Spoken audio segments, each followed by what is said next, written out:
Alors,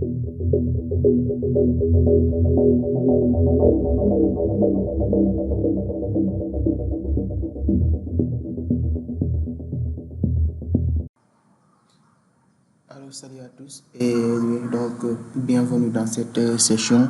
Aujourd'hui, on va installer notre premier service qui est le service donc DHCP. Alors, on va y aller tout de suite. On va d'abord tester notre connexion. Est-ce qu'on a accès à Internet? Donc, on peut pinguer seulement directement google.com. Voilà. Et là, ça passe. On a accès à Internet.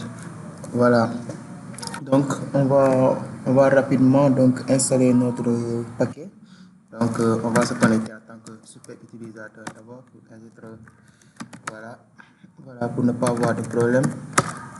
Alors, tout de suite, on va installer donc notre paquet DHCP donc avec apt-get install apt-get install isc donc -dhcp donc serveur. Donc ça c'est le paquet DHCP.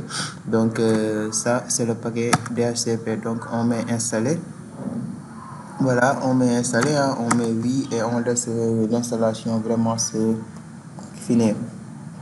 Alors là, l'installation est bien finie. Donc juste pour vérifier, n'est-ce pas? Juste pour vérifier, on peut mettre un apt cache policy si on veut. Apt donc cache policy. Donc on met donc ici le nom du paquet, n'est-ce pas? apt cache policy, le nom du paquet. Donc il va nous montrer, n'est-ce pas, que on a cette version là de ISC DHCP qui est donc installée. Donc on a notre DHCP qui est installé. Donc on va aller dans les menus de configuration. Alors pour les configurations, hein, bon, je zoome un peu. Voilà, je pense que c'est lisible comme ça. Alors pour les configurations, on va aller d'abord fixer donc l'adresse IP donc ici de nos serveurs, donc /etc donc network donc interface voilà, donc /network /interface. Donc ici c'est ici qu'on va venir maintenant pour fixer notre adresse IP, donc l'adresse IP, n'est-ce pas, du serveur. Donc pour ce faire on va mettre auto donc ENP0S3 qui est donc le nom de la carte voilà, carte réseau ici, le nom de notre carte réseau. On va lui dire qu'il est en statique, donc il n'est plus à DHCP mais il est à statique. Donc il fasse ENP0S3, donc on lui dit init statique. Donc on lui dit que lui il est à statique. Donc maintenant on lui donne son adresse IP. Donc on lui donne son adresse IP. Ici comme adresse IP on va fixer le 172, n'est-ce pas? On va fixer le 172.16.20.12, hein? Voilà, on va fixer cette adresse IP là. Voilà, donc ça c'est donc l'adresse IP de nos serveurs. Alors on met donc le masque, hein? Donc masque, on met net masque, n'est-ce pas? Net masque, ça va être le 255, oups, 255.255.255.01. Voilà, ça c'est le masque et on va mettre la passerelle. On va mettre la passerelle avec un gateway, n'est-ce pas? Avec gateway, on met la passerelle donc ne va être rien d'autre que 172 points, donc 16.20.1, voilà, 16.21. Donc là c'est ça. Donc on a fixé donc l'adresse IP donc de notre qui met le serveur. Maintenant on enregistre et on quitte. On peut redémarrer donc voilà, on peut maintenant redémarrer le réseau pour qu'il change d'adresse IP. Par exemple, ici, si on fait un if config, voilà, si on fait un if config, ici, on a notre adresse IP qui est le 192.168.136.239. Par contre, maintenant, si on met un, voilà, si maintenant on va ici, voilà, mettre restart. Donc, on va maintenant redémarrer le réseau. Restart networking. Voilà. Voilà, là, il a fait vérifier avec IP adresse. Donc on a bien maintenant notre 192 donc .16.20 qui est donc fixé ici. Donc on a notre adresse IP là-bas. Maintenant on va aller vérifier, on va aller juste mettre les configurations. Donc voilà, on va juste continuer les configurations de maintenant DHCP. Maintenant on va aller éditer le fichier dhcpd.conf. Donc ce fichier là c'est dans /etc. Donc /dhcpd, n'est-ce pas, .conf, dhcpd, voilà, .conf. Voilà, c'est ici maintenant qu'on va maintenant ajouter quelques configurations. Alors, on va afficher les numéros seulement. Cette nuit, on va afficher les numéros et on va descendre. Là, je pense que c'est côté des 50, comme ça. Voilà, c'est ici même.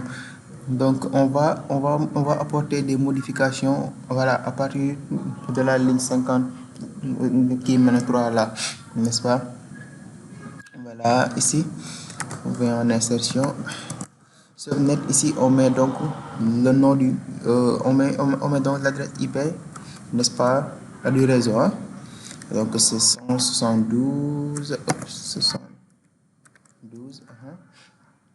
172.16.20.0, ça c'est point 16, non pas 26, qu'est-ce que j'écris là, 16, là 20, donc notre serveur c'est point 12, donc l'IP c'est point 0, le qui met en réseau. Donc là, voilà, masque aussi c'est ça.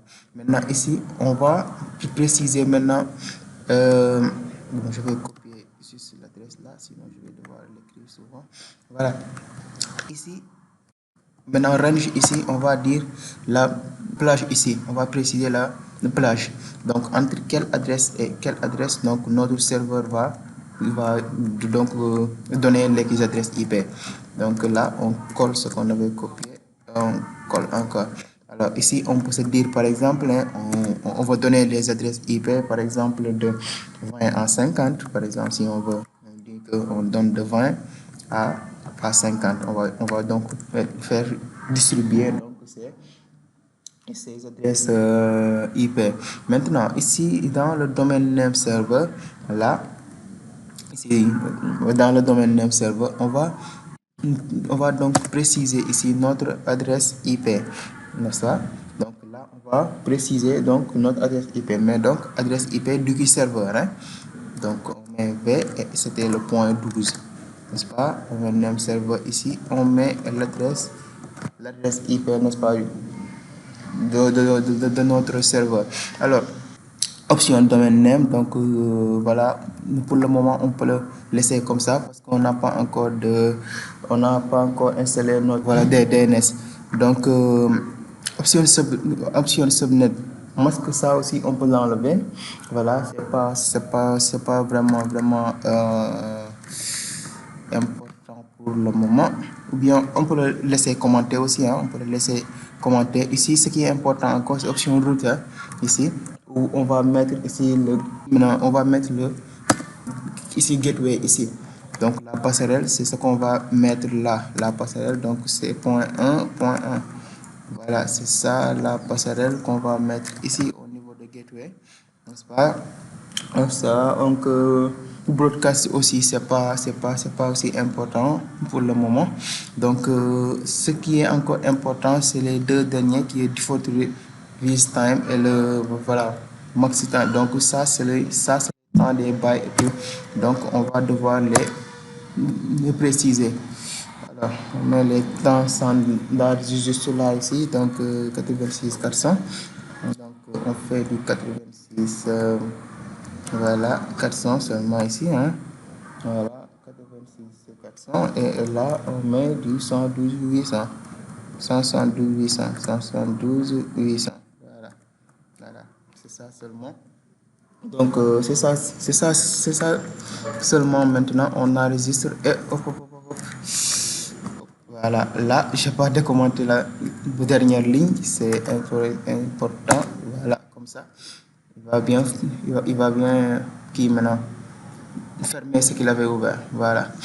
Donc, c'est bon, on enregistre et on quitte. Alors, on enregistre et on quitte. Donc, voilà, avec ça seulement, c'est bon. Voilà, avec ça seulement, c'est bon. On va maintenant redémarrer le serveur, le service DHCP. Donc, on peut mettre un système CTL.